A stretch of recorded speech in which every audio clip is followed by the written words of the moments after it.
Hello, San Francisco, and welcome once again to the Angelic Troublemakers. I'm your host, Alan Jones, and on today's program, my experience with homelessness. 19, excuse me, 1981. Um, I was living in Portland, Oregon, and because of my silliness, I became homeless. And it was after I went up to Portland for a couple of years, and it ended in homelessness. But when I was on the street, living in homelessness, at the time, it was a heat wave in the summer of 1981. And I recall saying to myself, I'm only 25. I'm not going to be homeless forever. And one other thing that happened while I was in this situation was I noticed in my experience, I realized how people could manage being homeless. And my best answer is you get into a routine. And I got into a routine. And that routine, carried me throughout the day. Very seldom was I bored. In fact, I even got arrested while I was homeless. So it was quite an experience. Well, through the miracle of God, I got back to San Francisco. And as God is my witness, in one day, I went from a park bench in Portland, Oregon, back to San Francisco by plane, and I had new shoes, clothes, a place to stay, and a job in 24 hours. That's God. But the situation that uh, I brings me into talking on this subject is today. The San Francisco Chronicle for the last year has been bragging about, its efforts to tackle the homelessness situation by, telling the stories of the homeless. I have my own opinion. Some of them are not good, but the issue is I'm very critical of the San Francisco Chronicle's approach to this issue. And it's mainly because I know a little bit about it. Now, fast forward from 1981's experience, which was only like 2 months in downtown Portland, to 2009. I had a house. I was in the house with my brothers on deed. We renovated the house. We almost got it to, I would say it was 95% complete. And we lost it through foreclosure. Every one of us had to leave. It was me and three other brothers. I have four, but there was the three of us that were staying there. So, it was three others. So, what had happened was I couldn't tell you how excited I was to be out of that house. Did I love the house? It was the family home. Do I take full responsibility for losing the family home? Yes. Did I have help losing the family home? Yes. But those are all other issues that I can't get into. However, when I was homeless, I had always thought, look, San Francisco They'll help people who can't walk, like myself. I know I can find another place because that's the way San Francisco is. So, one of the first places I went looking for a place in my ignorance was the San Francisco Department of, wait a minute, Independent Living. And did I get the shock of my life? They have a great place down on Mission Street downtown. And that lady, she gave me an education. She said, these people don't care about you. There aren't any of the programs that, you think there are. So I thought, wow, that's interesting. So I thought, well, I don't work any longer. Let me go try and find a little old place. Well, it was a challenge. 2009, I looked for a couple of months, maybe not even that long. I couldn't find a place to live. Why? Because the places that I could afford, they were upstairs. Allen don't do stairs. And no elevators. Or no reliable elevators. So I was pondering, well, what am I going to do now? And then I read an article about a man who was serving a 26-year to life prison sentence under the California Three Strikes Law for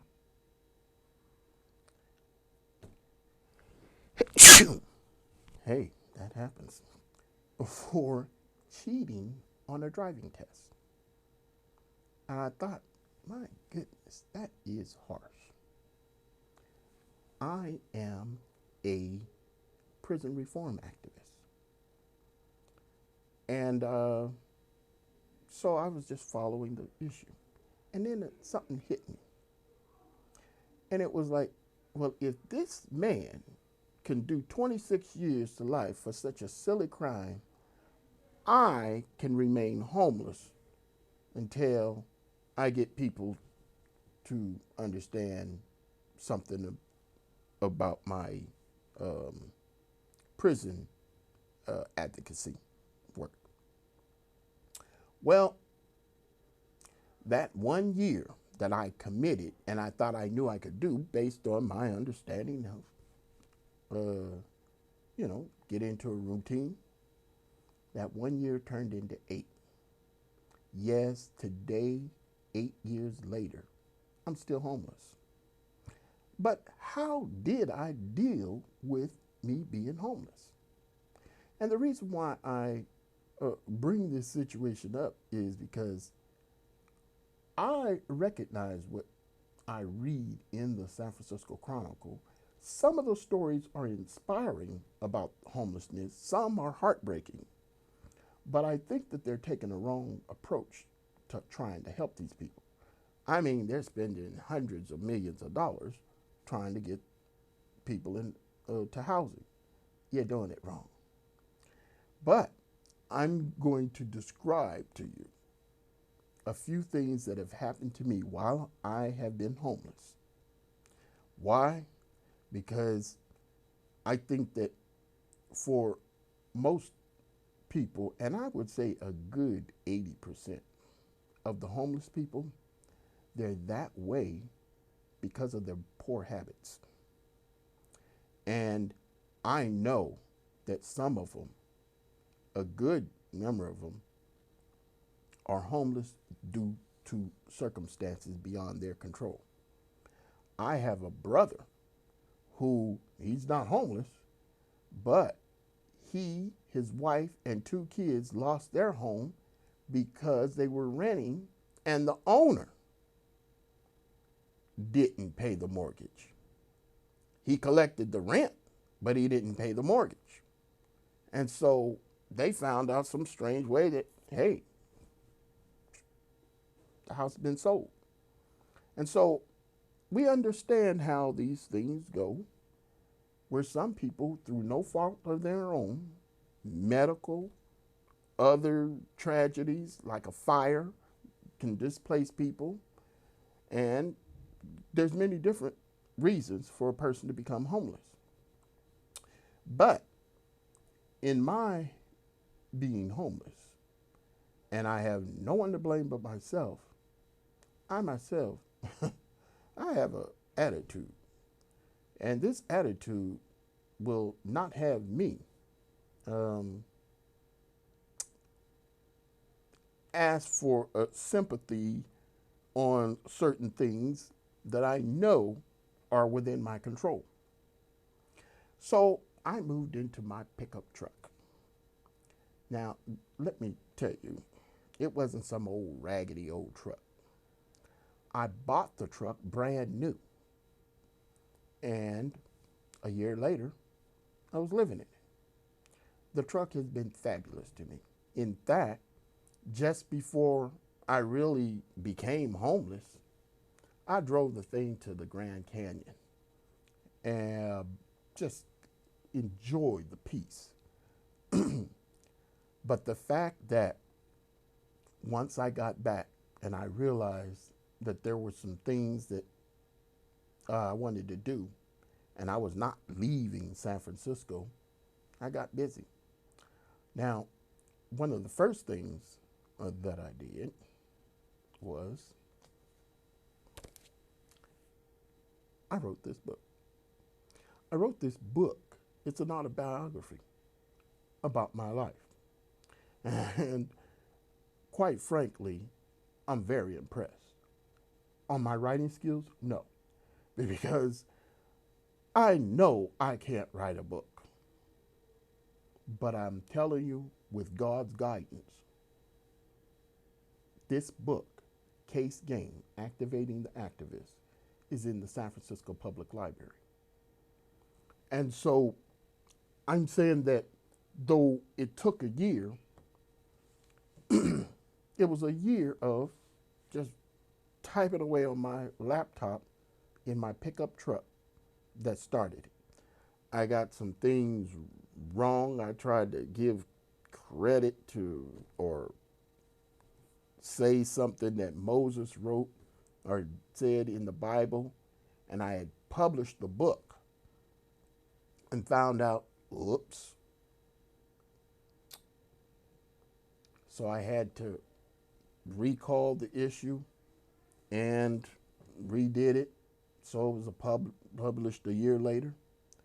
But that was just one of the things that I did while I'm being homeless. One of the things that I'm most proud about is the fact that I voted. I think I voted every year while being homeless. In every election, excuse me. I may have missed one June election, but I remember, uh, was I going to not vote for Barack Obama? No. So the thing is he got one of my first votes as a homeless man. And so there's all kinds of things that I have experienced in the last 8 years that, you know, kept me busy.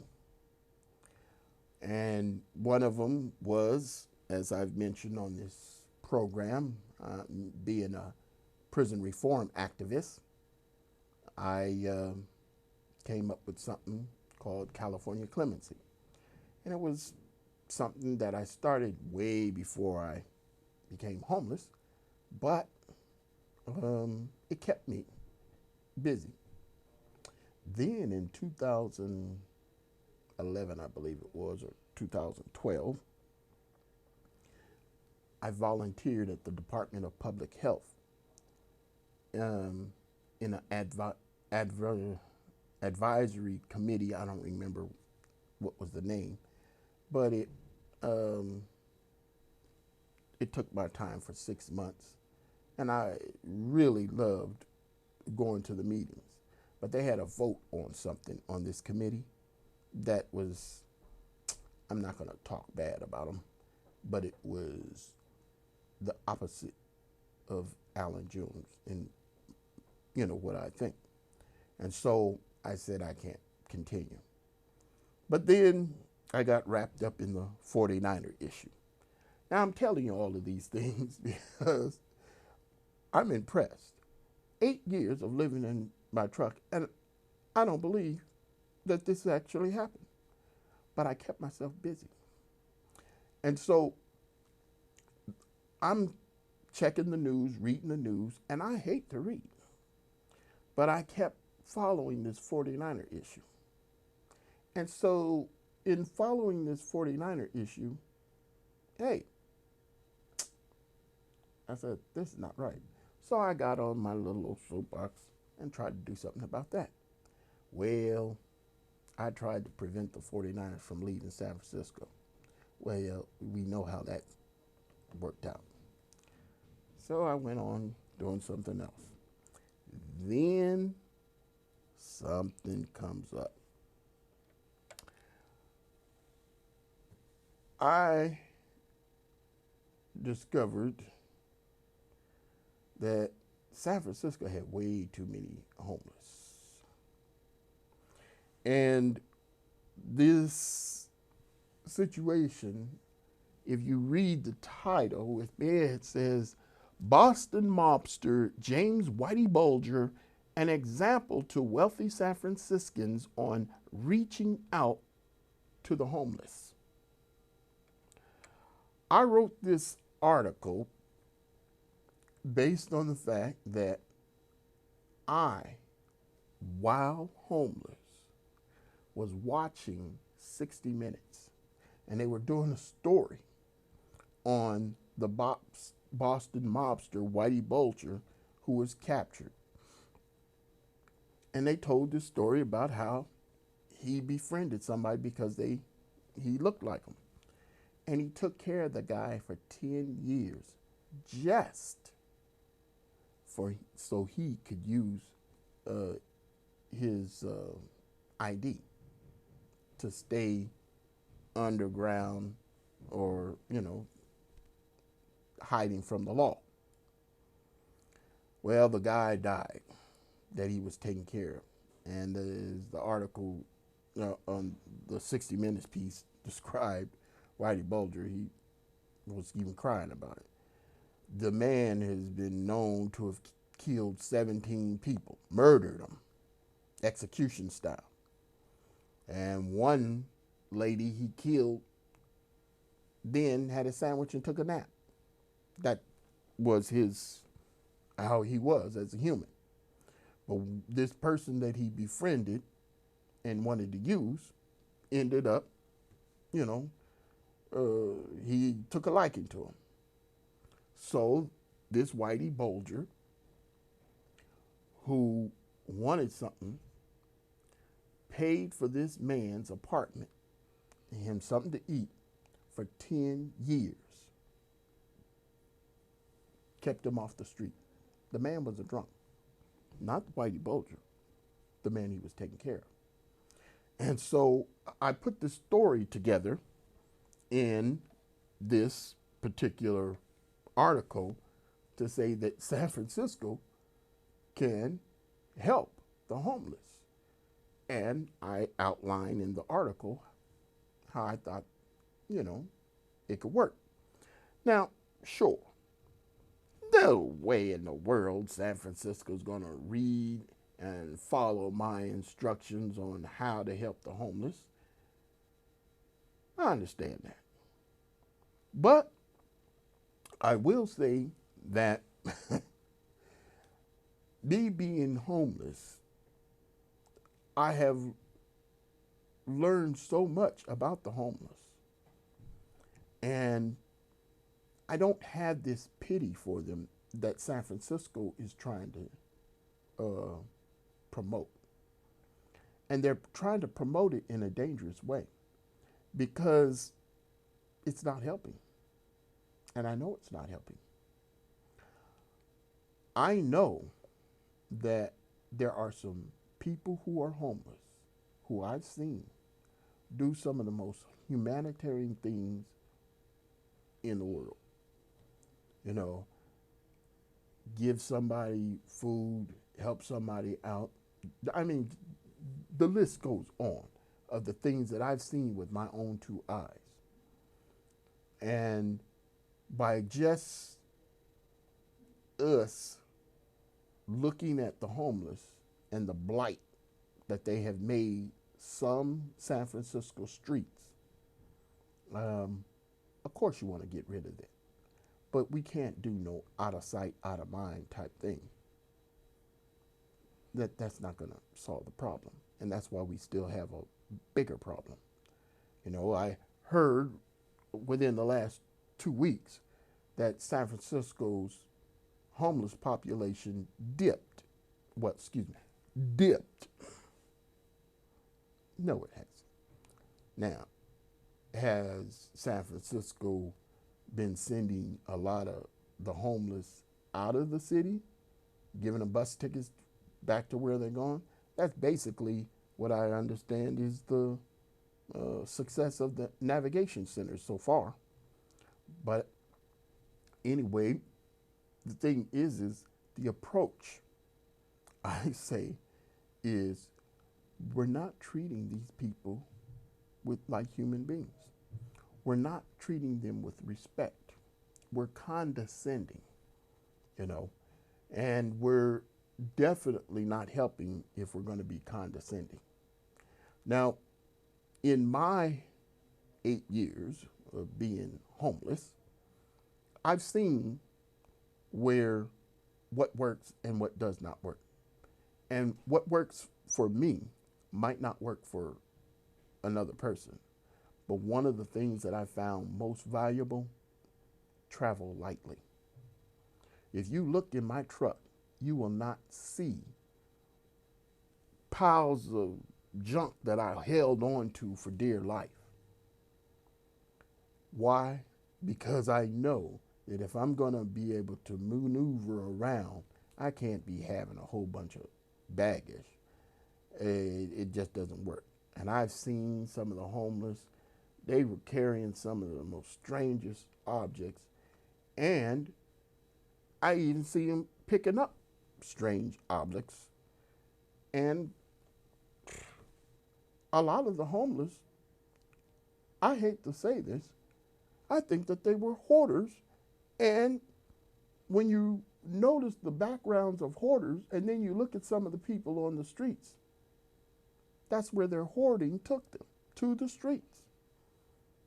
Now, I'm not trying to judge people, but what I'm saying here is these people need mental intervention when it comes to possessions.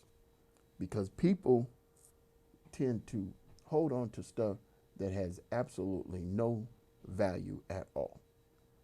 And some of the things that I even held on to, when I lost them in a storage that I couldn't pay for, I realized I paid years on this storage for items I really didn't need. It didn't bother me one bit. The only thing in storage that I lost that I could have used was my birth certificate was held in there. But I can get that replaced. But the fact of the matter is I know that San Francisco can do better for the homeless if they stop treating them like homeless and treating them like they're human. And I'm saying when you look at the situation of how we're approaching this, just read the articles. Read the articles for yourself and discover that in these articles, they're trying to get a grip on the homelessness. But what they're doing there is they're just telling some really sad or inspiring stories. Well, that's not how you end homelessness. You get these people in a position to where they want to care. I myself, the fact that I have found myself to always keep myself up. I've seen other homeless do it. When I went to vote, I was ecstatic at the fact that I heard a person come into the voting at City Hall, and he said, "I'm homeless, but I want to vote today." That touched my heart because there's some people who have a responsibility, they have some dignity, they have some self-worth, and they're not going to let homelessness rob them of that. And they conduct themselves accordingly. And I myself, I'm not no great individual, but if I'm bragging about some of the things that I've been able to accomplish, it's probably because, hey, I've seen what was going on. I see what works. I see what does not work. And quite frankly, I'm saying that all of the stories that the Chronicle has published within the last year, you can throw them all in the garbage. Why? Because none of them have really helped the people who need it most. Now, don't get me wrong. I did read this past week from Heather Knight of a columnist with the Chronicle, where she was doing an update on some past stories. And one was a San Francisco teacher who earned $65,000 a year as a teacher. And she became homeless in San Francisco and couldn't find a place to stay. It had a happy ending, but the fact of the matter is that $65,000 and you're homeless, it happens. And I understand that there are some stories that need to be told. However, as far as how these stories are being told, I'm just saying, we're doing it the wrong way. We can help these people, and we cannot help these people by throwing money at them, trying to get them to go and do and this and that. We can help the homeless, but we have to do it in a way that is not condescending of, look at what San Francisco's doing for you. No, we have to do it from the standpoint to where these people want to help themselves first. And I myself, I want to help myself first. I'm not going anywhere asking anybody to help me do anything because I know that I can contribute. And I'm going to do just that. And I'm not going to do that by carrying around a bunch of baggage. Now, as I end this program, 8 years of me being homeless is continuing. And I will say that the situation that I have here with the writing, doing this television program, it's all exciting to me. It all happened because I have something to do and something to say, and I love San Francisco. And I love San Francisco enough to where if I see something done wrong, I'm going to try and do something about it. Well, for those of you who are San Franciscans and you know of the San Francisco Chronicle and the Mateer and Ross report, you'll know that if you're on their radar, you did something or are doing something. And this is the June 28th Mateer and Ross report. It's about me and what I'm doing. Homeless at that. Until next time, God bless.